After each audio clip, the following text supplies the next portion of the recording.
तो hi everyone, welcome back to my channel run classes for में। जैसा कि आप लोग थंबनेल में देख पा रहे होंगे, आज हमारा क्वेश्चन नंबर 9 है। ये पार्ट नंबर हमारा 4 है। इससे पहले 3 पार्ट हम कर चुके थे। अगर आपने वीडियोज ना देखा तो जाकर देख लीजिएगा, बहुत ही महत्वपूर्ण और मैंने अच्छे से आपको सवालों को समझाया। ठीक है, आज हम नवा सवाल करेंगे बिल्कुल आसानी से और आसान सी भाषा में। ठीक है, बिल्कुल आपको कोचिंग की ज़रूरत नहीं पड़ेगी। बोला गया 2 विद्युत लैंप जिनमें से एक का अनुतांक 100 वाट 220 वोल्ट है तथा दूसरे का 60 वाट 220 वोल्ट है, विद्युत मेंस के साथ समांतर क्रम में संयोजित है। यदि विद्युत आपूर्ति की वोल्टता 220 वोल्ट है तो विद्युत मेंस की कितनी धारा ली जाती है। यूपी आपका 2020 यानी कि सेट में आया था और 22 बीपी सेट में आया हुआ लेटेस्ट सवाल है। ठीक है, नई बुक के लेटेस्ट सवाल जो हैं आपके आया हुआ है। ठीक है, तो हम इसका क्या बनाते हैं, 2 विद्युत लैंप हैं, इनका आसानी से हम लोग चित्र बनाते हैं, फिर आपको हम अच्छे से समझाते हैं। ठीक है, चलिए पहले हम लोग चित्र बनाते हैं। तो इस तरह से है आपका चित्र, ध्यान से समझेंगे। ठीक है, ये है आपका किसमें, समांतर क्रम में है। ठीक है, समांतर क्रम में मान लीजिए एक लैंप हमने लगा दिया। ठीक है, इस तरह से ये हमने लैंप लगा दिया और दूसरा जो है लैंप हम इधर से ला के, ठीक है, दूसरा लैंप भी हम ऐसे ही लगा देते हैं। ठीक, ये हो गए आपके किसमें, समांतर क्रम में। हो गए नहीं हो गए साथियों। ठीक है, ये किसमें हो गए आपके समांतर क्रम में। ये कितना है आपका 100 वाट और 220 वोल्ट। ये कितना है आपका, ये 60 वाट का है और 220 वोल्ट। ठीक है, ये 1 मानो, इसे 2 मान लो। ये समांतर क्रम में है। इस तरह से इनके बीच की सप्लाई कितनी बताई थी इन्होंने, वो बताई थी आपकी 220 वोल्ट, ये बताई थी। समझ में आया। अब देखो, ये आप प्लस मानते हो, ये माइनस, इस तरह धारा जाएगी आई, यहाँ पे पहुँचेगी, यहाँ पे आपकी क्या हो जाएगी I1 और नीचे आपकी I2। ये आपके किस में है, समांतर क्रम में, जैसा कि सवाल में बोला गया है। ठीक है, आप लिखो, हम क्या लिखोगे, हम देखो जैसा मैं लिख रहा हूँ ना वैसे ही लिखोगे। क्या लिखने वाले, हम जानते हैं कि, क्या जानते हैं वो समझिए। हम जानते हैं कि समांतर क्रम में, समांतर क्रम में क्या होता है आपका, विभवांतर क्या होता है, समान होता है। विभवांतर समान होता है, विभवांतर आपका समान होता है तथा जो धारा आई होती है, ठीक है, वो कैसी होती है, अलग अलग। जैसा मैंने अभी बताया था, अलग अलग होती है। इतनी सी आप बात आसानी से लिख सकते हो। ठीक है, चलिए ठीक है, तो समझ में आ गया। समांतर क्रम में विभवांतर समान होता है और तथा धारा क्या होती है, अलग अलग होती है। लैंप 1 के लिए धारा क्या लिखने वाले हो, हम प्रश्नानुसार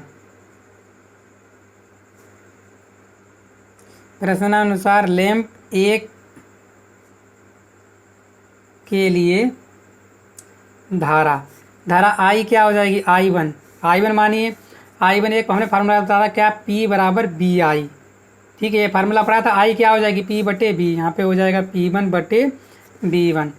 ठीक है, तो I1 क्या हो जाएगी, I1 हो जाएगी P1 कितना है, ये P1 मानो। ठीक है, ये B1 मानो, ये P2 मानो, ये B2 मानो।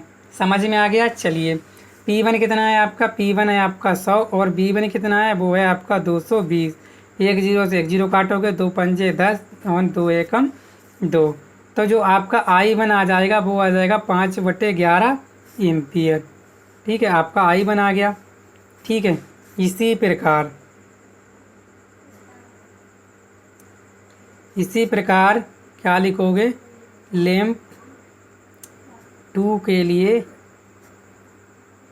धारा क्या हो जाएगी आपकी, I2 P2/P2। P2 कितना है आपका, यहाँ पे देख पा रहे हो आप, कितना है 60 और वोल्टेज कितना है 220।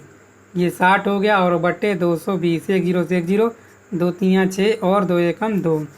तो यहाँ से जो I2 आ गई वो आ गई आपकी 3/11 एम्पियर। ठीक है, I1 आ गई आपकी 5/11, I2 आ गई आपकी 3/11। ठीक है, आपने एक नियम पढ़ा होगा, क्या सर नियम, वो था आपका किरचॉफ का नियम।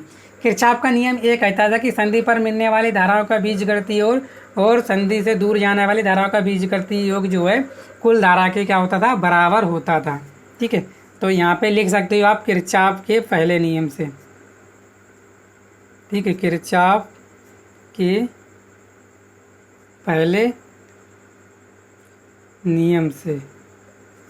तो धारा आई क्या हो जाएगी, तो आई हो जाएगी आपकी I1 प्लस I2 के बराबर हो जाएगी। तब आई बराबर हो जाएगी, I1 कितना था अभी आपने निकाला 5/11, कितना निकाला साथियों 5/11 प्लस I2 3/11। जब यहाँ से आप जोड़ोगे तो आपका आई जो है 5 3 8/11 एम्पियर। आपकी धारा आई कितनी आ गई 8/11 एम्पियर। ठीक है, इतनी सी बात आपको समझ में आ गई होगी। ठीक है, अगर आप इसको हल करना चाहो, ठीक है ध्यान से देखोगे, आई बराबर आ गई आपकी 8/11। ठीक है, इसको आप हल करना चाहो तो 11 से भाग करोगे 8 में, तो पॉइंट लगाओगे 80, 11 सत्ते 77, कितने बचे आपके 3। ठीक है, जीरो लगाओगे 11 दूनी 22, कितना हो जाएगा 11 दूनी 22, कितना बचा आपका 8, फिर 0 11 सत्ते 77, तो कितना आ गया आपका 0.727 एम्पियर। अगर आई आप ऐसे निकालना चाहो कितना आ गई आपकी 0.727 एम्पियर। ठीक है, ये भी आपका आंसर सही है। ठीक है, बुक के हिसाब से ये भी आपका आंसर सही है। ठीक है ना, अतः ठीक है, अब क्या लिखोगे, यहाँ लिख सकते हो और अच्छा करना चाहूँ, अतः 220 वोल्ट के मेंस। ठीक है, मेंस में क्या हो जाएगा 0.727 एम्पियर की धारा ली जा सकती है। ठीक है, ऐसे करके आप आसानी से लिख दोगे क्योंकि सवाल इम्पोर्टेंट है और आपके पेपर में आया हुआ सवाल है। ठीक है, 10वां सवाल बोला गया, एक विद्युत परिपथ के किसी चालक में बहने वाली विद्युत धारा का मान 10 एम्पियर है। प्रति सेकंड इसमें बहने वाले इलेक्ट्रॉनों की संख्या की गणना कीजिए। इलेक्ट्रॉन पर आवेश दे रखा है और आपका यूपी 2020 NZ सेट में आया हुआ सवाल है। ठीक है, तो 10वां सवाल करते हैं और अच्छा सवाल है। ठीक है, तो सबसे पहले आप लिखोगे दिया है, क्या दिया है वो ज़रूर लिखना है आपको, जिससे एग्जामिनर आपको अच्छे से नंबर दे पाए। एक विद्युत परिपथ के किसी चालक में बहने वाली विद्युत धारा का मान। ठीक है, क्या दे रखा है आपको, विद्युत धारा आई कितनी दे रखी है आपको 10 एम्पियर।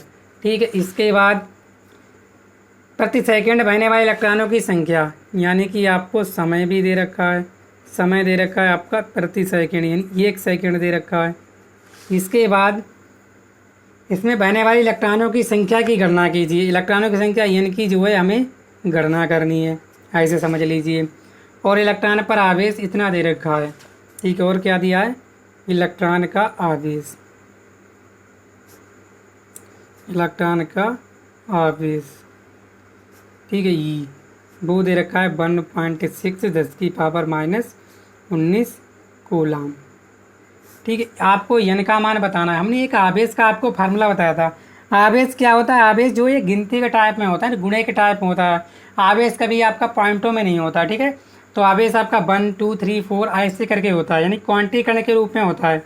तो हमने आपको फार्मूला बताया था आवेश, आवेश का फार्मूला हमने क्यों बताया था, नंबर ऑफ इलेक्ट्रॉन, इस तरह से हमने फार्मूला बताया था। ठीक है, और हमने आपको एक चीज़ और बताई थी, यानी क्यू बराबर क्या बताया था हमने, आई टी बराबर यानी कि हमने क्यू बराबर आपको क्या बताया था, आई टी, यानी क्यू का मान हमने यहाँ पे रख दिया।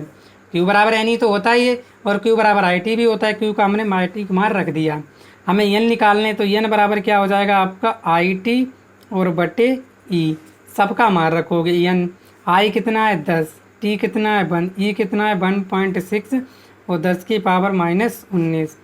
ठीक है, इतनी सी बात आपको समझ में आ गई। यहाँ से पॉइंट हटाओगे 0 बढ़ा दोगे, तब n बराबर हो जाएंगे आपके 100 और गुणा 10⁻- नहीं प्लस कितनी हो जाएगी 19 हो जाएगी, नहीं हो जाएगी, क्योंकि माइनस के 19 ऊपर जाके प्लस में हो जाएंगे। और बटे हैं आपके 1.6 को, यानी 16 हो गया। काटोगे 16 छंग 96, 4 बचे 16 दूनी 32 पॉइंट लग जाएगा, 16 पंजे 80। n बराबर आ जाएगा आपका 6.25 और 10 की पावर 19 इलेक्ट्रॉन। यही आपका जो है सही आंसर है। ये आंसर ना हो तो n बराबर यहाँ लिख सकते हो 0.625 और 10 की पावर 20 इलेक्ट्रॉन। पॉइंट जब भी सजाते हैं तो ये घात आपकी प्लस में बढ़ जाती है। ये भी आपका जो है राइट आंसर हो सकता है। ठीक है, तो उम्मीद करता हूँ आप लोग समझ पाए होंगे। वीडियो को शेयर करना, चैनल पर पहली बार आए हैं चैनल को सब्सक्राइब भी कर लीजिएगा। ठीक है, थैंक यू, मिलते हैं नेक्स्ट वीडियो में।